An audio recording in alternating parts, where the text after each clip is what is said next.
Según Génesis 47, 12, 27, durante la sequía en Egipto, José almacenó y preservó el alimento. Para subsistir, la gente tuvo que venderlo todo y, al fin, incluso a sí mismos. Ese es el precio de vencer. Así es en este tiempo del fin, donde conseguir el alimento para entrar al reino y conquistar nuestra tierra, que es Cristo, formado en nosotros, nos costará renunciar a todo, incluso a nuestra propia vida. Pero a cambio de nuestro todo, tendremos su todo y reinaremos con él. Con ustedes, José.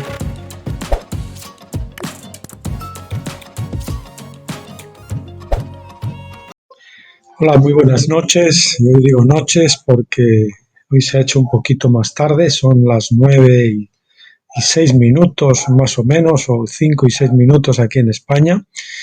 Y bueno, disculpas porque ayer no se hizo vídeo y no sé si el otro día también. Esta semana vamos un poquito a remolque. Y bueno, estoy grabando tarde porque ya no quería dejar que pasara tanto tiempo, ¿no? Ha habido cositas que me han entretenido. Bueno, pues eso, bienvenidos a todos. Vamos a continuar con el libro El Jubileo de la Creación del Dr. Stephen Jones. Hoy vamos a ver el capítulo 8, los dos pactos, muy interesante. Es muy importante diferenciar los dos pactos. La mayoría de la gente no sabe en qué se diferencia realmente el primer pacto del nuevo pacto de forma pragmática, de una forma entendible, y el Dr. Stephen Jones pues lo explica bastante bien. Así que nada, vamos a comenzar sin más. Capítulo 8, los dos pactos. Durante los primeros 2000 años de la historia del hombre, Dios trabajó con individuos. Adán y los poseedores del derecho de nacimiento, la primogenitura, como quieran, después de él, gobernaron como reyes sobre la tierra, y no había falsos reyes para dividir la tierra en más de una nación. Entonces Dios solo podía trabajar a nivel personal en vez de a nivel nacional. El Espíritu Santo de Dios trabajó en un nivel personal hasta el tiempo de Noé, cuando la iniquidad de la gente fue plena, o sea, alcanzó su punto alto. En el diluvio, el Espíritu Santo fue quitado de la tierra en un sentido general, y este estado de cosas continuó hasta el tiempo de Pentecostés en el segundo capítulo de Hechos, cuando la Iglesia recibió el pago inicial, anticipo o señal del Espíritu. Esta historia del Espíritu Santo comienza en Génesis 6:3, la versión concordante, literalmente versión concordante, o versión concordante, perdón, falta una E, porque está escrito en castellano la primera parte, literalmente dice de esta manera: y diciendo, Yehue Aluein, o Yahvé Elohim, quiere decir el Señor Dios, no permanecerá mi espíritu en lo humano por el león, porque además él es carne, y vendrán sus días a ser 120 años. Repito, y diciendo, Yehue Aluein, no permanecerá mi espíritu en lo humano por el león, porque además él es carne, y vendrán sus días a ser 120 años. Es decir, Yehue Aluein, es decir, Yahvé Elohim, el Señor Dios.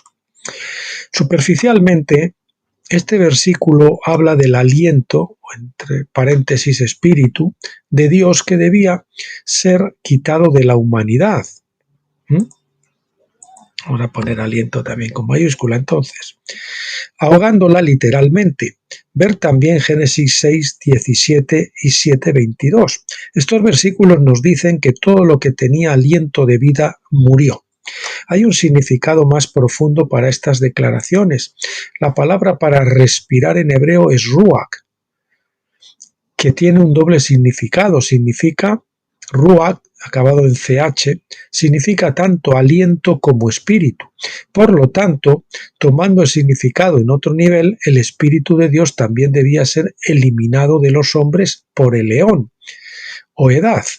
Mirando hacia atrás a ese evento, hoy sabemos que esta es la razón por la cual el Espíritu Santo tuvo que ser enviado para morar en nosotros el día de Pentecostés.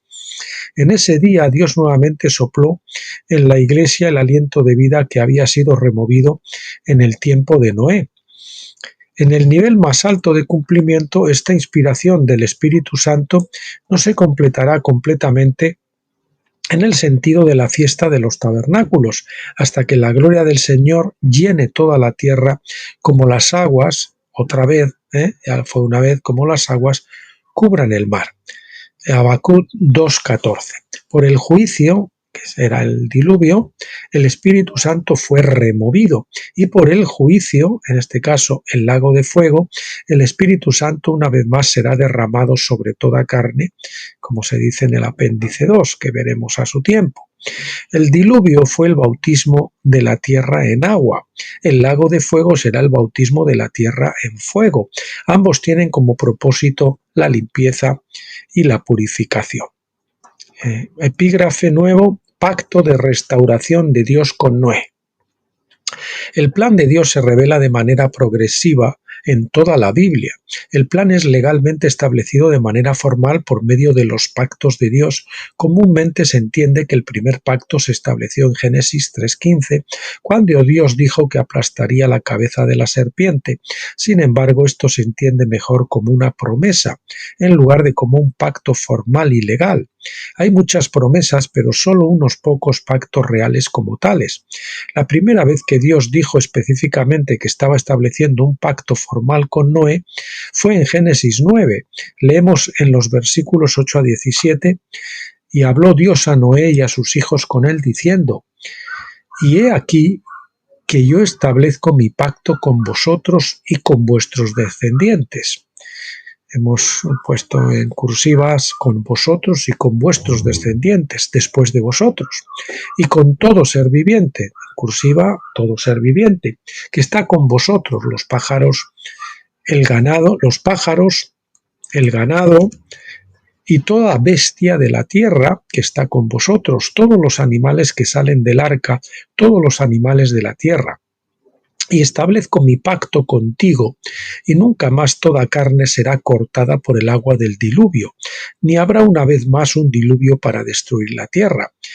Y Dios dijo: esta es la señal del pacto que estoy haciendo entre mí y vosotros y toda criatura viviente que está con vosotros para todas las generaciones sucesivas. Hemos puesto en cursiva señal del pacto que estoy haciendo entre mí y vosotros y toda criatura viviente que está con vosotros para todas las generaciones sucesivas. Pongo mi arco en las nubes, y será por señal de pacto entre mí y la tierra. Y sucederá que cuando trajere nubes sobre la tierra, se verá el arco en las nubes, y me acordaré de mi pacto que es entre mí y vosotros y todo ser viviente de toda carne. Otra vez en cursivas, mi pacto que es entre mí y vosotros y todo ser viviente de toda carne. Y nunca más nunca más se convertirá el agua en un diluvio para destruir toda carne. Cuando el arco esté en las nubes, entonces lo miraré para recordar el pacto eterno entre Dios y toda criatura viviente de toda carne que está sobre la tierra. Otra vez, esto se repite muchas veces en esta porción, el pacto eterno entre Dios y toda criatura viviente de toda carne que está sobre la tierra. Versículo 17, y Dios dijo a Noé: esta es la señal del pacto que he establecido, otra vez en cursivas, entre mí y toda carne que está sobre la tierra. Bien, este pacto fue mucho más allá de Noé y sus descendientes. Fue un pacto que Dios hizo con cada criatura viviente sobre la faz de la tierra. La naturaleza de este pacto a menudo es malentendida porque muchos enseñan que Dios solo prometió no destruir la tierra por agua. Dicen que esto deja una laguna y que Dios simplemente destruirá la tierra por fuego la próxima vez. Eso violaría el espíritu del pacto. La intención de Dios era prometer restauración a todos, no fue para limitar la forma en que Él destruiría la tierra la próxima vez. El diluvio destruyó toda carne en los días de Noé. El fuego venidero destruirá toda carne nuevamente, pero esta vez la carne, entre comillas, será destruida para salvación. La carne física fue destruida la primera vez por el agua, pero las obras de la carne serán destruidas por segunda vez por fuego. Así como el bautismo de agua es un lavado de la carne, así también el bautismo de fuego es una limpieza interna del corazón y el espíritu. Ambas formas de bautismo purifican y limpian, pero en diferentes niveles. El pacto en Génesis 9:10 fue hecho con estas 4 categorías específicas de criaturas vivientes. 1. Noé y sus hijos, es decir, el hombre. 2. Las aves. 3. El ganado. Y 4. Las bestias de la tierra. Estas 4 categorías de criaturas vivientes representan simbólicamente a toda carne. El rey de las aves es el águila. El rey del ganado es el buey. El rey de las bestias es el león. Y el hombre es el Rey Supremo de la Tierra, a quien le fue dado el dominio en Génesis 1 del 26 al 28. Estas son las 4 criaturas vivientes alrededor del trono de Dios de Apocalipsis 4 del 6 al 7, y estas son también las 4 criaturas vivientes de la visión de Ezequiel, capítulo 1, versículo 10. Estas son también las 4 bestias representadas en los estandartes de las 4 principales tribus de Israel. En el campamento de Israel, alrededor del tabernáculo de Dios en el desierto, las 4 principales tribus, llevando estandartes, estaban ubicadas en cada uno de los 4 lados alrededor del tabernáculo. En el sur, la tribu de Rubén llevaba el estandarte del hombre. En el norte, la tribu de Dan llevaba el estandarte del águila, que es un águila que además llevaba una serpiente como presa en las garras, ¿no? En el este, la tribu de Judá llevaba el estandarte del león, y en el oeste la tribu de Efraín llevaba el estandarte del buey. Este es un estudio extenso en sí mismo y está fuera del alcance de este libro. Para obtener más información sobre este tema, sugerimos que el lector vea las notas de Ballinger en el segundo capítulo de Números en The Companion Bible, la Biblia compañera. Es suficiente para nuestros propósitos ver que las 4 bestias alrededor del trono de Apocalipsis 4 son la realidad celestial de lo que se representaba bajo Moisés alrededor del tabernáculo.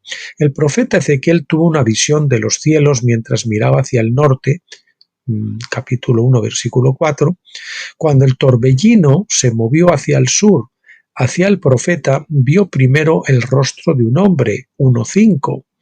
En el lado sur, el rostro de un hombre, capítulo 1, versículo 5, en el lado sur de él. Luego en el lado derecho, es decir, en el este, vio la cara de un león. En el lado izquierdo, que es el oeste, vio la cara de un buey. Y finalmente, cuando la visión se acercó lo suficiente como para que el profeta viera el extremo norte, vio al águila. Todo esto se afirma en Ezequiel 1:10. Dice así, versículo 10, en cuanto a la forma de sus rostros, cada uno tenía la cara de un hombre.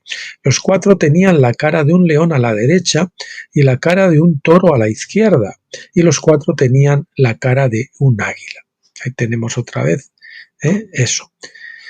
La posición de cada criatura coincide con las posiciones de cada estandarte de las tribus de Israel en su campamento alrededor del tabernáculo en el desierto. Ezequiel estaba viendo una visión del trono de Dios, como nos dice en el capítulo 1, versículo 26. Juan vio esencialmente el mismo tipo de visión en Apocalipsis 4. Pero, ¿qué significa todo esto? Génesis 9 nos muestra que estas criaturas vivientes representan y significan toda carne o criatura viviente. En Apocalipsis 4:9, la descripción de su obra es dar gloria y honor y gracias a aquel que se sienta en el trono. El destino final es decir amén a Dios por su plan para restaurar toda la creación para sí mismo. Por lo tanto, leemos en Apocalipsis 5 del 11 al 14. Y miré y oí la voz de muchos ángeles alrededor del trono, y de los seres vivientes y de los ancianos, y el número de ellos era miriadas de miriadas y miles de miles, diciendo a gran voz: digno es el Cordero que fue inmolado de recibir poder y riquezas y sabiduría y fortaleza y honor y gloria y bendición, y a todo lo creado, todo lo creado lo ponemos en cursiva, que está en el cielo y en la tierra y debajo de la tierra y en el mar, y a todas las cosas que en ellos hay oí decir, al que está sentado en el trono y al Cordero sea la bendición y el honor y la gloria y el dominio por los siglos de los siglos. Y los 4 seres vivientes seguían diciendo amén. Esto último también en cursiva. Los 4 seres vivientes seguían diciendo amén. Dios creó esta tierra para manifestar su gloria en carne física.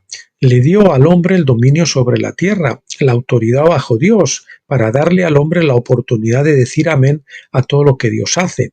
En este momento no vemos que todas las cosas estén bajo sus pies, como deja claro Hebreos 2:8, y por esta razón las 4 categorías de criaturas vivientes aún no dicen amén al plan de Dios.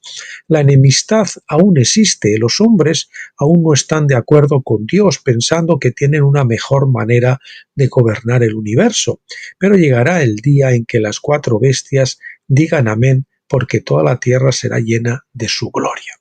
El plan de Dios, como se pactó en los días de Noé, no se cumplirá hasta que cada criatura viviente en el cielo, en el cielo, en la tierra, debajo de la tierra y en el mar pueda glorificar al Padre y decir las palabras que Juan escuchó en Apocalipsis 5:13, arriba, las que leímos antes.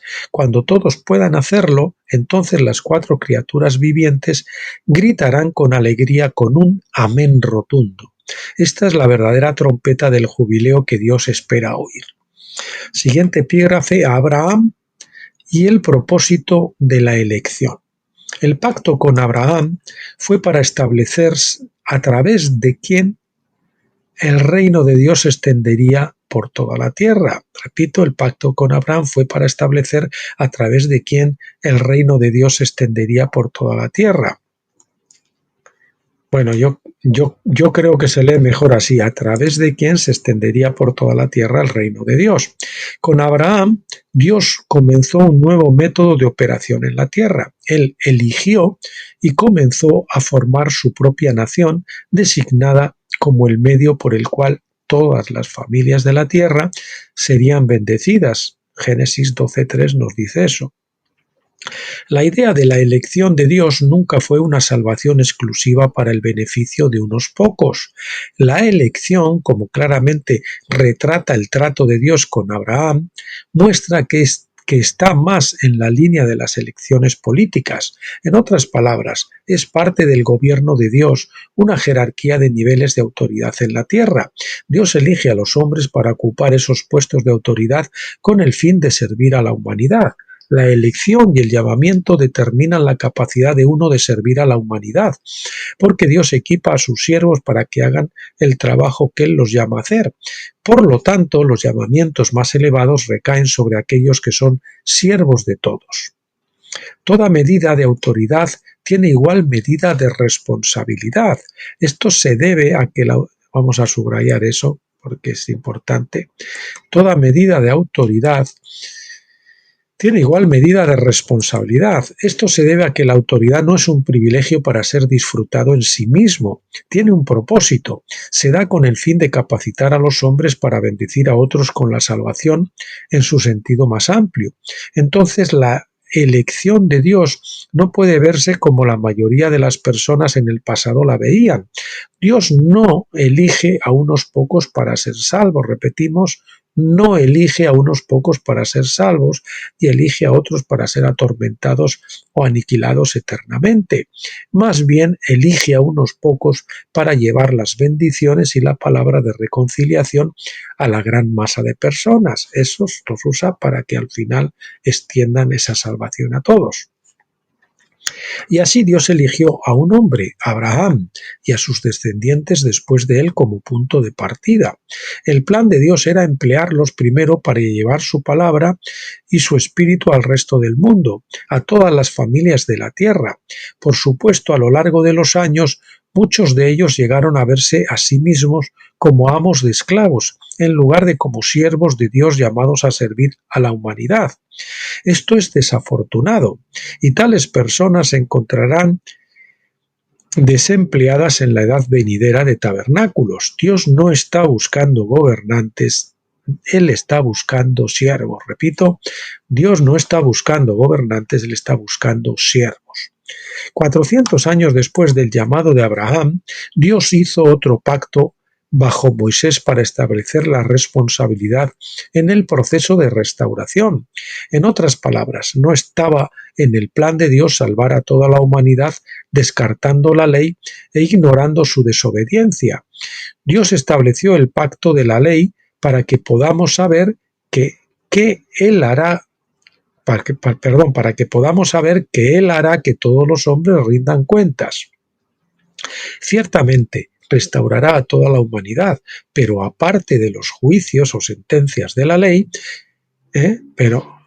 restaurará a toda la humanidad, pero aparte de los juicios o sentencias de la ley. El propósito de la ley es enseñar y entrenar a la humanidad por medio de la disciplina, para que los hombres puedan crecer hasta la plena madurez de la estatura de Cristo. Este es seguramente un plan sabio y maravilloso para que los hombres no sean recompensados según la rebelión y la desobediencia. Siguiente epígrafe: Abraham y Moisés, los dos pactos. La Biblia registra una serie de pactos, pero hay dos pactos que tratan directamente con la salvación del hombre. Se les llama comúnmente el Antiguo y el Nuevo Pacto. El Antiguo Pacto fue instituido a través de Moisés, quien fue su mediador. El Nuevo Pacto fue mediado por Jesús. El Antiguo Pacto hacía al hombre completamente responsable por todo pecado. El Nuevo Pacto hizo a Jesús completamente responsable.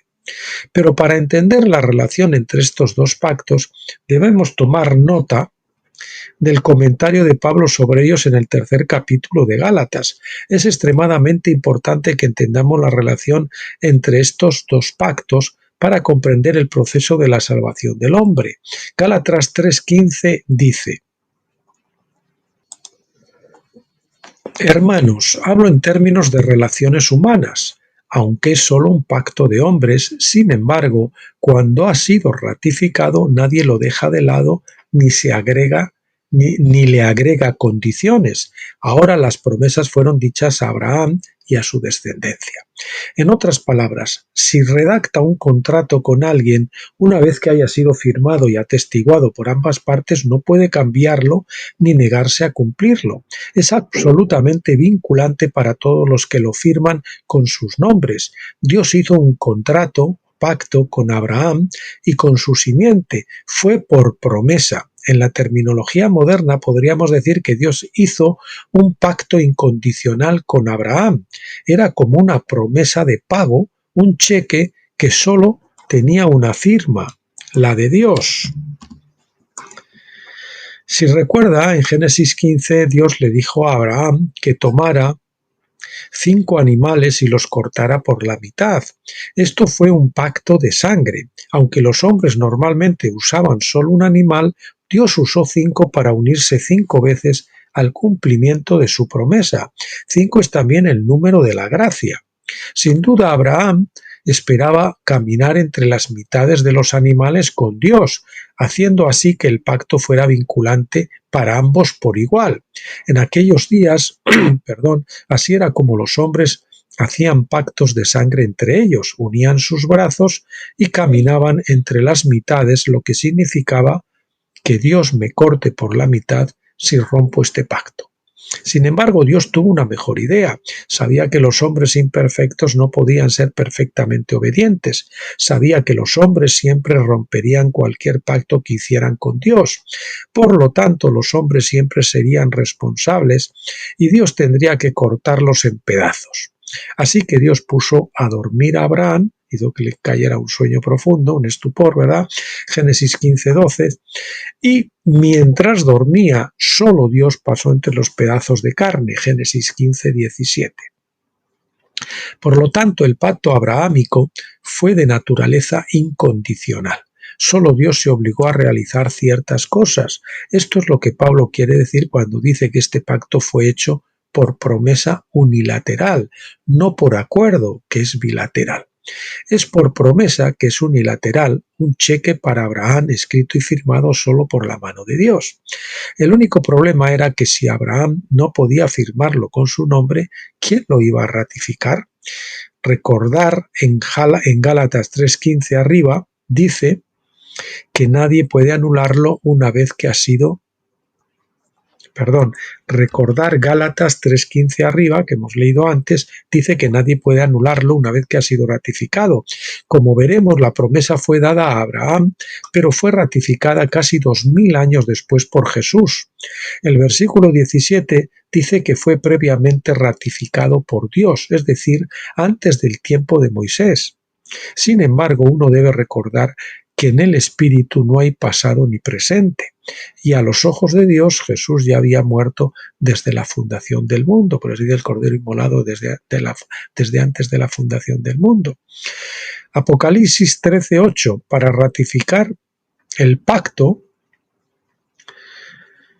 como dice, eso lo dice Apocalipsis 13:18, para ratificar, muerto desde la fundación del mundo, para ratificar el pacto, dice Apocalipsis 13:18.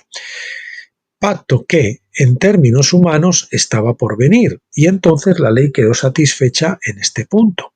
Ahora Pablo contrasta este pacto de promesa unilateral con el pacto de obligación bilateral que Dios luego hizo por medio de Moisés.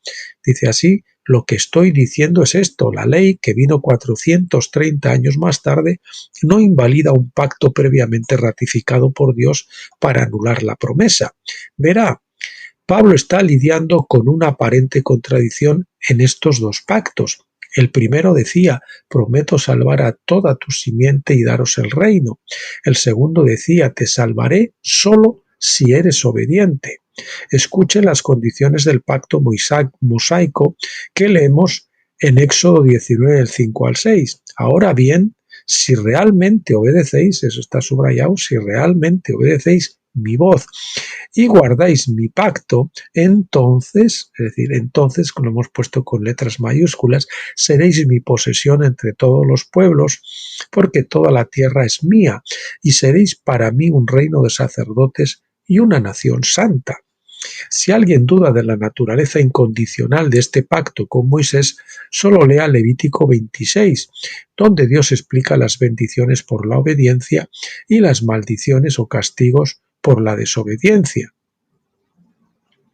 Por eso, creo que lo he dicho mal. Si alguien duda de la naturaleza condicional, en este caso el de Moisés no es incondicional, era condicional. Dice, este fue un pacto o contrato que tanto Dios como Israel tenían que firmar.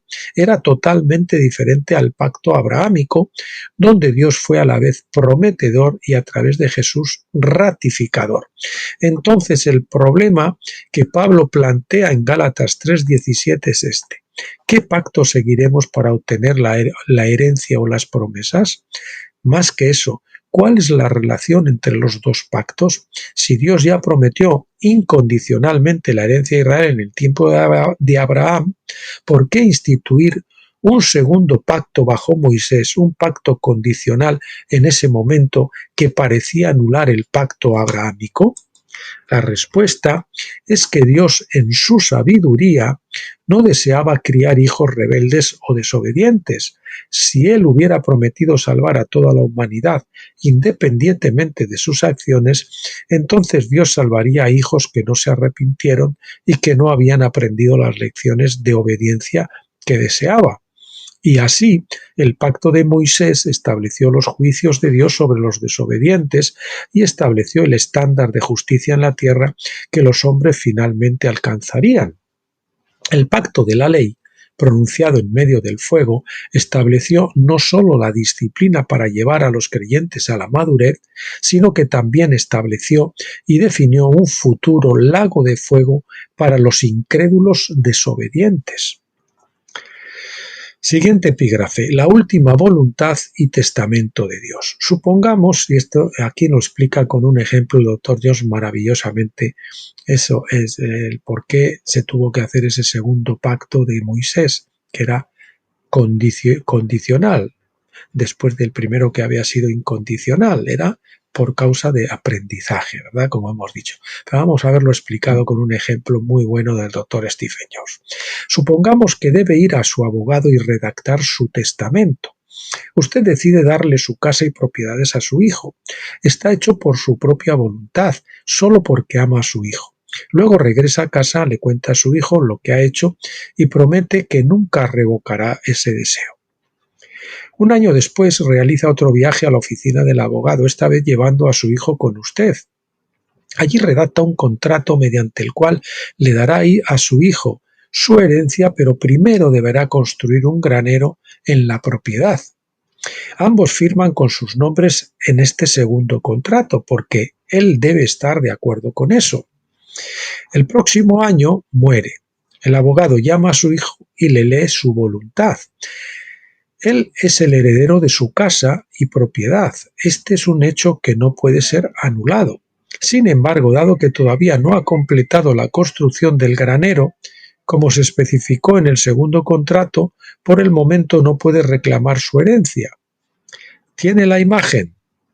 El primer pacto fue incondicional, el segundo pacto fue condicional. ¿El segundo anula el primero? Nunca. Su hijo recibirá la herencia. La única pregunta es ¿cuándo? El segundo pacto solo tiene poder para retrasar la herencia hasta que aprenda paciencia y obediencia. Del mismo modo, cuando Dios pactó con Abraham le dio la herencia del reino a él y a su simiente. Luego instituyó otro pacto bajo Moisés para demorar la herencia hasta que la gente aprendiera la obediencia. Pero hay otro nivel más universal y significado para esta historia. Dios escogió a Abraham y su simiente para ser de bendición para todas las familias de la tierra. Abraham debía ser el abogado de Dios para convocar a todas las familias de la tierra después de la muerte de Jesucristo para que les leyeran su voluntad. Fueron llamados a informar al mundo de su herencia ahora que el testador había muerto. Este primer pacto no podía ser anulado por ningún motivo. Sin embargo, bajo Moisés, Dios estableció una condición antes de que esa promesa pudiera ser heredada. La condición era obediencia. Por ello le pedimos a las personas que tomen la decisión de seguir a Cristo. ¿Qué significa esto? Significa esencialmente que debemos ratificar o firmar con nuestros nombres el pacto mosaico, prometiendo hacer a Jesús el Señor de nuestras vidas y obedecer su ley, es decir, abstenernos de pecar. Esto es lo que significa poner nuestra fe en Él. Si se tiene fe si realmente se cree que Dios puede, por medio de Jesucristo, cumplir su promesa. Los israelitas en los días de Moisés, cuando estaban al pie del monte, creyeron que Yahvé era el verdadero Dios y podía llevarlos a la tierra prometida. Creyeron que sus leyes eran justas y así por fe decidieron seguirlo. Pero lo siguieron. La Biblia dice que le fallaron a Dios en casi todos los pasos del camino. Así como también nosotros no somos perfectamente obedientes. ¿Significa esto que el pacto abrahámico ha fallado? No, voy a poner pacto abrahámico con mayúsculas. ¿Significa esto que el pacto abrahámico ha fallado? No, no fue Dios lo suficientemente fuerte para llevar a su pueblo a la tierra prometida. ¿Fue la voluntad del hombre lo suficientemente fuerte como para hacer que la promesa de Dios fallara en llevar bendición a todas las familias de la tierra? No, y mil veces no. La salvación no depende de la voluntad del hombre, sino de Dios. La voluntad del hombre nunca es más poderosa que la soberanía de Dios. La desobediencia del hombre solo retrasa el resultado final de la gracia.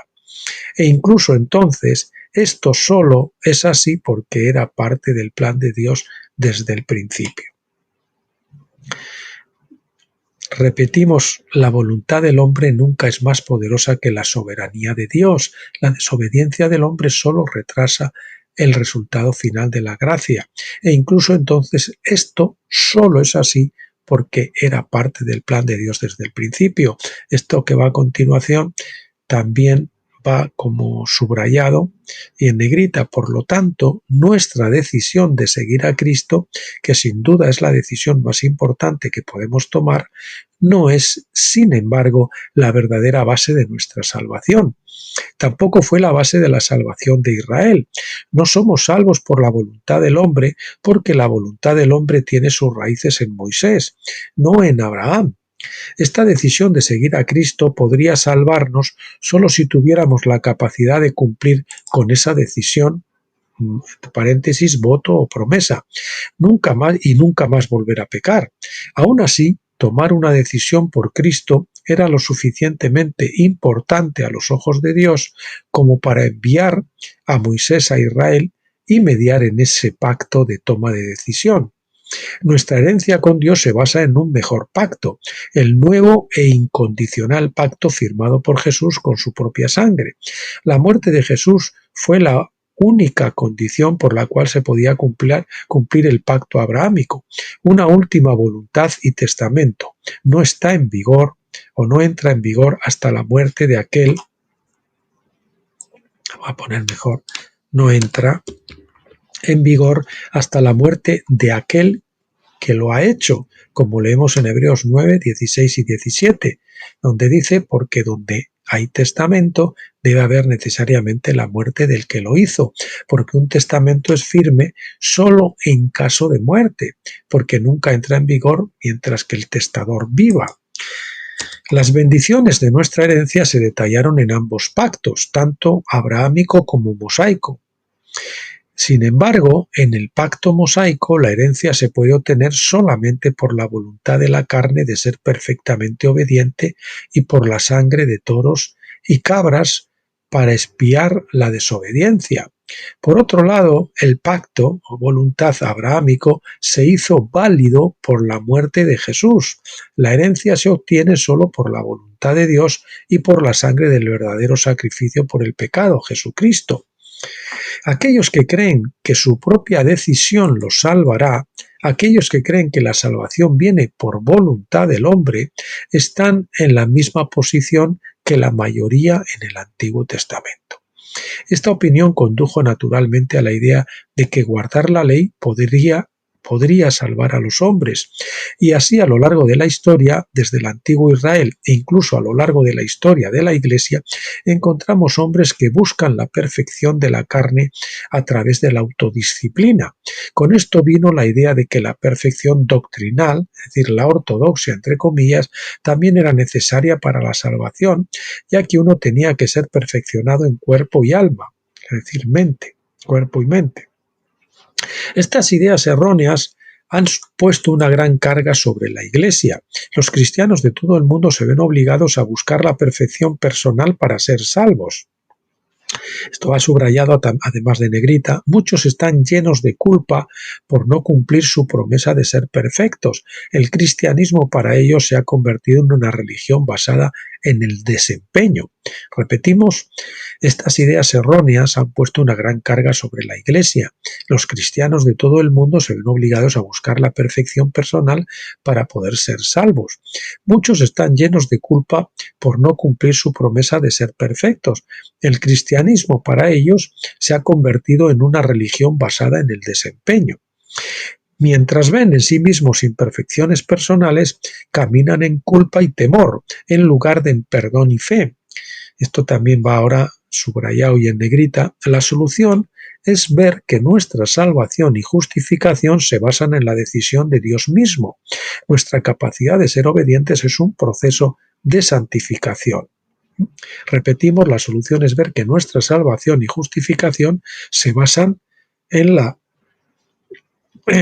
decisión de Dios mismo. Nuestra capacidad de ser obedientes es un proceso de santificación mediante el cual nosotros como cristianos aprendemos a escuchar la voz de Dios mientras nos conduce a la tierra prometida, la perfección de la fiesta de tabernáculo. Jesús nunca abogó por violar la ley, ni tampoco el apóstol Pablo, pero Pablo nos explica muy cuidadosamente que es imposible para nosotros obtener nuestra herencia, que es la salvación mediante el pacto de la ley. En cambio, viene por la muerte de Jesús que validó el pacto abrahámico, la promesa incondicional de que recibiremos la herencia. Y lo que Él ha prometido, Él se encargará de que se haga, porque esta es su voluntad. ¿Cómo construiremos el granero? Este es otro epígrafe. En nuestra ilustración anterior dijimos que el segundo pacto era una condición para que el hijo construyera un granero antes de poder recibir su herencia. Esta era la disposición condicional, que no podía anular el primer pacto, sin embargo, retrasaba la herencia por un tiempo. Por lo tanto, no se trata en realidad de si el hijo heredará la promesa, sino de cuándo la heredará, ¿no? Respondimos a la pregunta de cuándo en nuestros capítulos anteriores, donde tratamos con las 3 cosechas del gran jubileo y todo eso, ¿verdad? Diferentes personas heredan en diferentes momentos, o para decirlo de otra manera, algunas personas deciden construir sus graneros antes que los demás. Repetimos, respondimos a la pregunta de cuándo en los capítulos anteriores, donde tratamos con las 3 cosechas. Diferentes personas heredan en diferentes momentos, o para decirlo de otra manera, algunas personas deciden, entre comillas, construir sus graneros antes que los demás. Los cristianos son personas que han dejado Egipto camino hacia la tierra prometida. Es un camino, subrayamos camino. No es isofacto, hay que recorrer un camino. La tierra prometida, es el verdadero granero que Dios nos dice que construyamos. Es ese camino, desde que somos justificados hasta que somos completamente salvos en espíritu, alma y cuerpo. Es decir, en la plena filiación, la plena madurez. Para continuar nuestra ilustración, digamos que su hijo decide comenzar a construir el granero de inmediato. Usted estará satisfecho. Sin embargo, él no sabe cómo construir un granero. Es inexperto e ignorante. De hecho, la razón por la que hizo ese pacto fue porque quería que él aprendiera ese arte. El propósito de ese pacto era enseñarle algo que él no sabía. Entonces, primero señala un granero que ya ha sido construido. Mira ese granero, hijo, ahí está tu modelo. Construye uno para ti como ese. Si tienes alguna pregunta, solo estudia ese granero. Bueno, al echar los cimientos obtiene demasiada grava para la cantidad de cemento, y el hormigón, en concreto, como dirían en Latinoamérica, es algo débil. Entonces, él viene a usted y le pregunta qué hizo mal, y usted le instruye. Luego vuelve a establecer la base. Muy tarde, pero la mejor forma de aprender es por ensayo y error. Luego trata de construir las paredes, pero no están exactamente aplomadas. Una vez más le muestra la manera correcta, y esta vez lo hace mejor. Aún no es perfecto, pero se alegra de que siga aprendiendo. Finalmente, cuando el granero está terminado, viene a usted y le dice: he terminado el granero. ¿Puedo tener mi herencia? Usted va a inspeccionar el granero. Nota que el piso no está del todo nivelado y que las paredes tienen algunas grietas. El techo gotea un poco, pero después de todo es lo suficientemente resistente como para proporcionar refugio a las vacas. Bien hecho, le dice a su hijo. Se ve perfecto. La herencia ahora es tuya. Como buen carpintero, sabe que el granero está lejos de ser perfecto, pero como buen padre también sabe que ha entrenado a su hijo y que ha aprendido mucho. Y entonces pasa por alto lo que es y llama a lo que no es como si fuera. Romanos 4:17. Usted imputa perfección al edificio, considerándolo perfecto a pesar de que el techo gotea. Luego llama a su hijo a su lado y le dice: te hice construir este granero para que supieras lo difícil que es construirlo perfectamente. También quería que tuvieras la habilidad de construir graneros, pero en realidad el granero que has estado usando como tu modelo es el único granero que necesito como producto terminado. Este granero perfecto te lo doy ahora para reemplazar el granero imperfecto, y ahora todo lo que ves ante ti es tuyo. Puedes tener tu herencia. Siguiente epígrafe. Somos imputados justos. Escuché que una vez se dijo que somos justificados por la fe, pero que somos santificados por la ley. El que hizo esa declaración estaba tratando de motivar a la gente a obedecer la ley de Dios, porque este es el estándar de Dios de pecado y rectitud.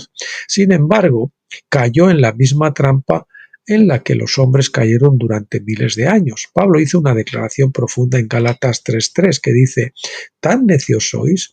Habiendo comenzado por el Espíritu, ¿ahora vais a perfeccionaros por la carne?». El granero modelo, entre comillas, de nuestra ilustración anterior es Jesucristo mismo. Debemos modelar nuestras propias vidas según la suya.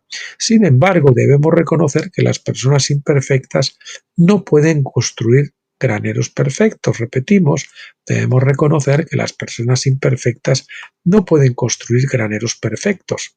Aunque hemos sido dotados con el fervor del Espíritu, una porción de investidura espiritual no tiene el poder de convertirnos a la imagen perfecta de Cristo. No importa cuán sinceros seamos en nuestra decisión de seguir a Jesús, no importa cuán austeros nos volvamos en nuestro ascetismo y en golpear la carne, todos nuestros esfuerzos se quedan cortos.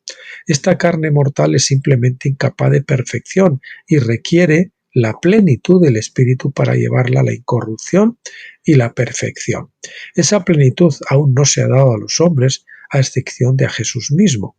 Pablo explica en Romanos 4 que hemos sido imputados como justos. La definición de imputación se encuentra en el versículo 17. Dios llama a lo que no es como si fuera. La ilustración de Pablo de esto es Abraham. Mientras Abraham todavía tenía hijos, Dios le dijo: «Te he hecho padre de mientras Abraham todavía no tenía hijos, Dios le dijo: «Te he hecho padre de muchas naciones». Romanos 4:17. En otras palabras, Dios le imputó millones de descendientes a Abraham, llamando a lo que no era como si fuese. Abraham creyó a Dios y así le fue imputado o contado por justicia. Romanos 4:3 y 22. Del mismo modo, cuando creemos en nuestro Padre que está en los cielos y creemos que nuestra justicia está en Cristo, Dios nos imputa la justicia de Jesús. Ya no somos nuestros. Nuestra propia justicia tiene un techo con goteras, una base débil y paredes temblorosas, incluso bajo las mejores condiciones. Nuestra propia justicia es importante en lo que respecta al aprendizaje de la obediencia, pero solo la justicia de Cristo nos hará heredar la promesa. Dios instituyó esta promesa al principio con el pacto abrahámico y Él también ha construido el establo perfecto antes de tiempo y sin nuestra ayuda para garantizar que realmente heredaremos todas las cosas. Y así, mientras que el pacto mosaico ha retrasado la herencia prometida, la demora no es eterna. Dios no es solo el autor, sino también el consumador de nuestra fe. Él es el alfa y la omega. Él es a la vez nuestro justificador y nuestro santificador. Tenemos una justicia externa porque no está en nosotros sino en Cristo. Sin embargo, mientras estamos aquí en la tierra, es la voluntad de Dios que hagamos todo lo posible para incorporar esa justicia externa. Repetimos, tenemos una justicia externa porque no está en nosotros sino en Cristo. Sin embargo, mientras estamos aquí en la tierra, es la voluntad de Dios que hagamos todo lo posible para incorporar esa justicia externa de Cristo, que sea nuestro pan de cada día, que pueda comenzar a ser parte de nosotros y así podamos ser llamados los hijos de Abraham y los hijos de nuestro Padre que está en los cielos. Bien, hoy lo vamos a dejar aquí porque este capítulo es muy largo. Entonces lo vamos a hacer en dos partes y Dios mediante, pues mañana, y si no sería el lunes, continuaremos con este capítulo es de los dos pactos, la parte 2 o parte B. Abraham limita nuestra responsabilidad bajo Moisés, que será el primer epígrafe para el día siguiente. Bien, decirles que es muy sencillo también, no se ha comentado hasta ahora, supongo que en la segunda parte quizás se comente, no la he repasado todavía, entonces la releeré primero, lógicamente antes de leérsela a ustedes.